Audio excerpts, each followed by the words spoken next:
My name is Keith. And I think we have a problem. People are going to church, but they're not looking any more like Jesus.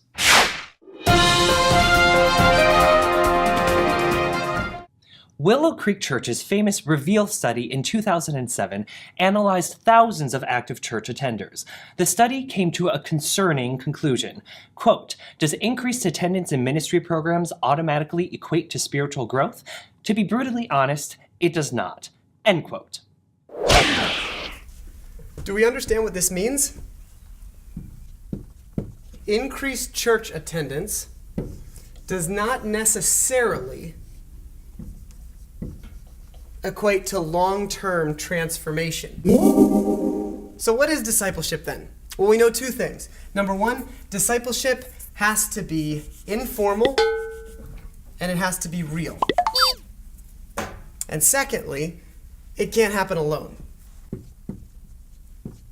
Yeah! Discipleship, or becoming like Jesus, happens best in face-to-face regular interactions that are informal and that are founded on the values of Jesus, and also most likely involve a shared experience like a meal.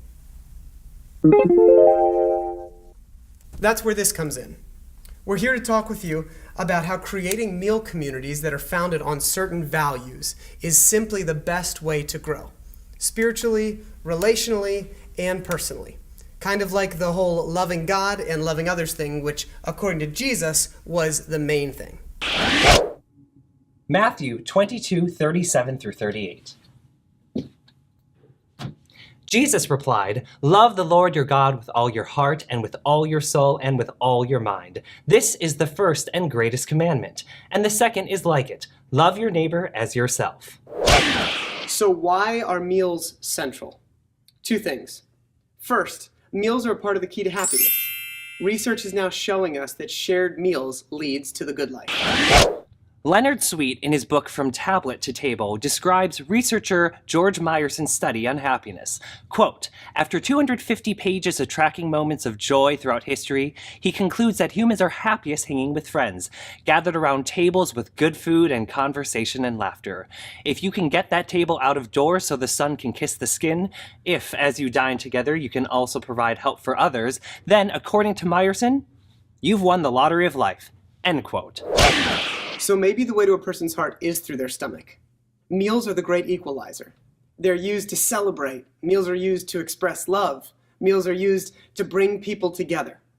Meals break down barriers between people because when you share a meal, you address a common need for human survival, the need to eat. But when meals are shared in the right way, they meet more than just the need for nutrition. They can lead us toward the fullness of the type of life that God intended for us to live. So not surprising is number two, and that's that Jesus used meals as a primary way of expressing life and discipleship. One of the first words that God speaks to humanity in the Bible, literally his first command, is eat freely. Genesis 2:16, NASB. And God's last words in the Bible, his final command to humans, you guessed it, drink freely. Revelation 22:17. You can hardly turn a page in the Gospels without seeing Jesus sharing a meal with somebody. Seriously, he eats more than a Brad Pitt character.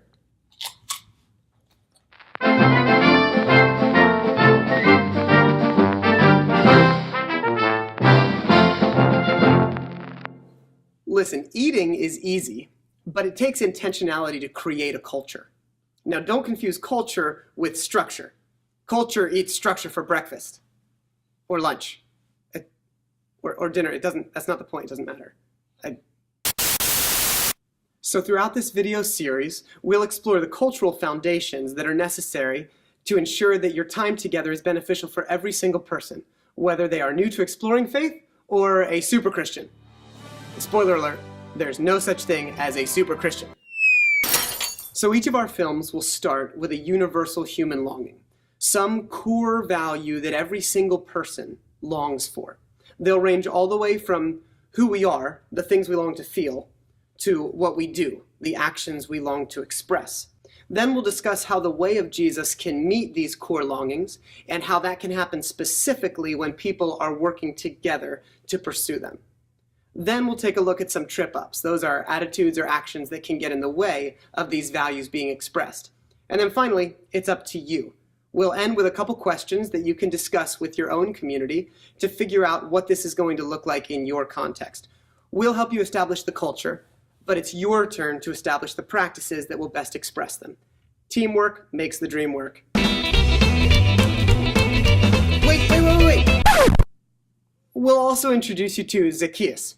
He's our mascot for Meal Communities, and he'll be popping in to share some of his insights from his own short story. Get it? Short story? You'll get it later. Join us as we figure out how to make meal communities that actually transform us to become like Jesus. It's a hard name. Zacchaeus. Can I write Zacchaeus down?